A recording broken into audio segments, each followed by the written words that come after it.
What's up, audit fans? Dr. Amanda here with our next video in our standard series, which is ASA ISA265, Communicating Deficiencies in Internal Control with Those Charged with Governance. Now, you might think, oh, this is a bit unusual. We're talking about internal controls, but this standard fits in the 200s because it is one of those communication standards. Now, if you're new to the channel, consider subscribing and click the notification bell to get updates. There's plenty more videos on audit. So let's get into it.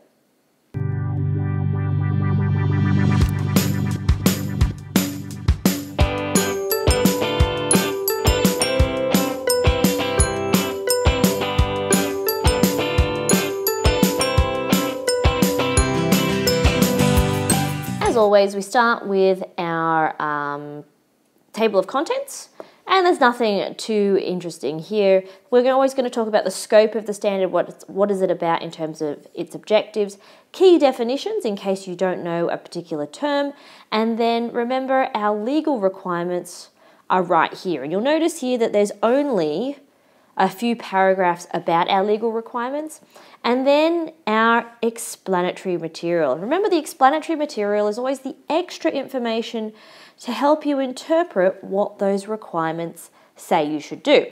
As always, ISA, ASA265 are internationally harmonized. So ASA is, even though I'm talking about ASA265 here, if you're studying international standards, then ISA265, this video will be just as applicable to. So let's dig into the actual standard here.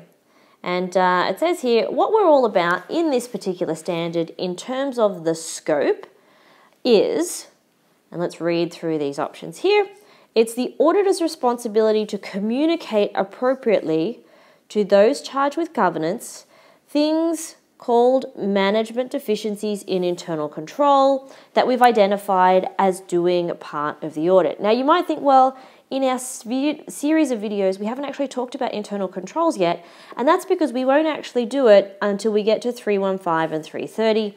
Those are coming up soon in the series. Now, I have talked about already ASA 260, which says, well, we do need to communicate with those charged with governance on the audit. Here we're just being very specific. So this is just one very specific circumstance in which we need to talk to management about something called deficiencies in internal controls. Now, what we're going to cover in 315 and 330 is that companies have internal controls. And our internal controls, I'm going to shorten that to ICs, are the policies and procedures that companies will put into place to try and prevent or detect material misstatements. Material misstatements. Now, that doesn't all fit on my screen. Let me just fix that for everybody to see right here. So my internal controls are policies and procedures to prevent and detect material misstatements. And we're going to learn a little bit later on that there is this actual triangle approach to those misstatements, and they fit in a number of different areas. So our components of internal control, which we're actually going to look at a little bit later on, I'm going to give you a brief overview here. There's the control environment, culture, organization, philosophy, etc. of the firm. There's the risk assessment process. What do they do to evaluate risk? They have control activities, which are essentially these things to prevent or detect material misstatements. They have information systems, which I need to put this one on the side. It goes down here, where they collect information about the firm. That's accounting systems, marketing systems. And then the last one is monitoring of their internal control processes. So when we're talking about deficiencies in internal control, we could be talking about a poor control environment. Maybe they're not doing something appropriately in their risk assessment.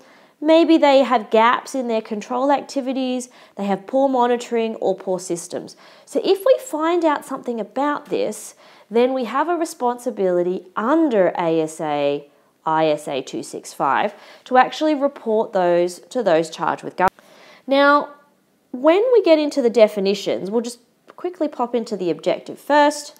And I've already talked about this, I've just gone over it, but we want to communicate appropriately to those charged with governance and management deficiencies in internal controls that we identify during the audit and that are important enough to merit their attention. Now, the key here is the term communicate appropriately. All right, so we're going to look at what appropriate communication means. That's typically going to mean written over verbal communication so that there's clarity and no ambiguity. Now, as always, we have some definitions. Remember, definitions tell us words that we might not understand. So what is a deficiency in an internal control? A deficiency is a control that is designed or implemented that is unable to prevent or detect or correct a misstatement, or a control necessary to prevent, detect, and correct misstatements on a timely basis is missing. And that's the key word there, missing. All right. So there's something that is unable to prevent or detect. So perhaps it's not working. So unable might mean that it's there, but it's not working appropriately. And then the other option is that something could be missing entirely. Now, what are my requirements as the auditor? And remember, the requirements are the bits that auditors are actually supposed to do.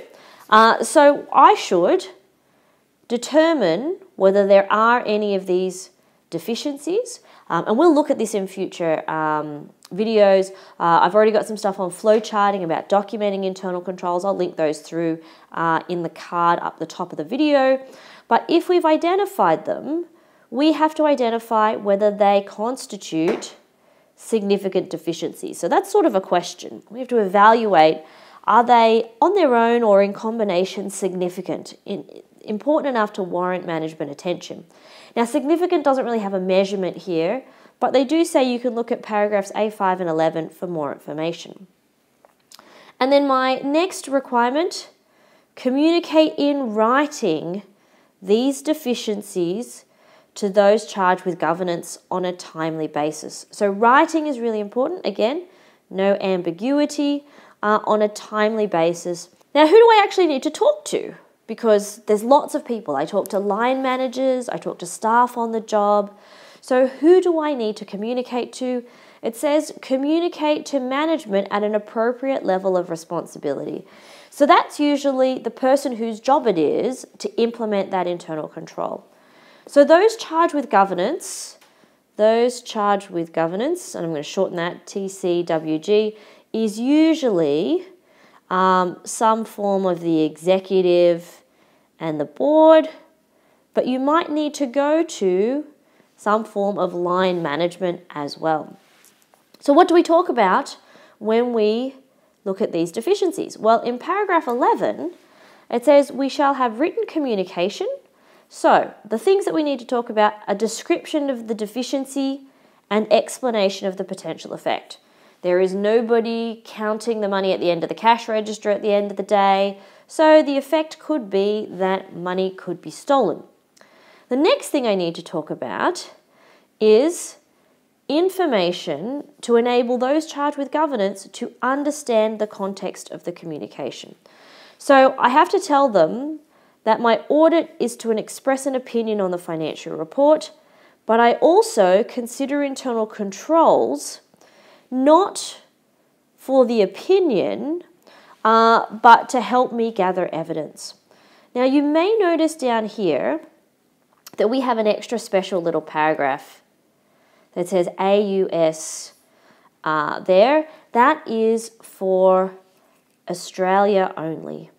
So you won't see this in ISA265. You'll only see it here in the Australian version.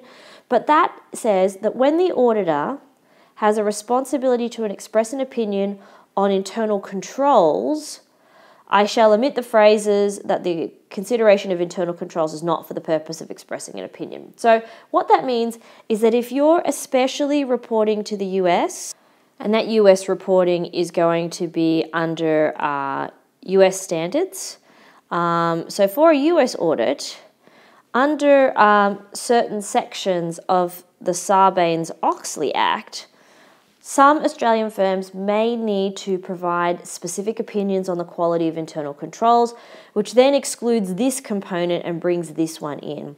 So in the US, we have specific internal control reporting as part of their rules and requirements on audit that we don't have in the international auditing standards.